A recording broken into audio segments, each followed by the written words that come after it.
بسم اللہ الرحمن الرحیم۔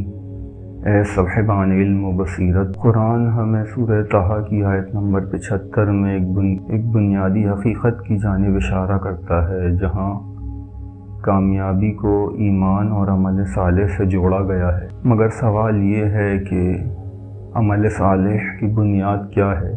وہ کون سا محور ہے جس کے گرد گھوم کر عمل صالح بنتا ہے؟ قرآن و سنت ہمیں سکھاتے ہیں کہ عمل کی روح ولایت ہے۔ اگر ولایت نہ ہو تو عمل ایک جسم بے جان کی مانند ہے۔ ظاہری طور پر نیکی، راہ خدا میں قربانی اور صدقہ وغیرہ ہو سکتے ہیں، لیکن جب تک اس میں ولی خدا کی معرفت اور اطاعت شامل نہ ہو، اس کی حقیقت مکمل نہیں ہوتی۔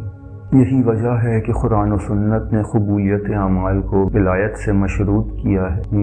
ولایت کے بغیر عمل تو ہوتا ہے لیکن بے وزن، بحق اعمال بھی کہا جاتا ہے۔ قرآن ہمیں ایک منظر دکھاتا ہے جب فرعون کے دربار میں جادوگروں کا ہجوم تھا۔ وہاں اقتدار کا رعب اور شرک کا راج تھا، لیکن جب انہی جادوگروں نے حق کو پہچان لیا تو پھر موسیٰ علیہ السلام کی حمایت میں لمحہ بھر بھی تاخیر نہ کی، اور انہوں نے اعلان کیا کہ ہم موسیٰ و ہارون علیہ السلام کے رب پر ایمان لائے۔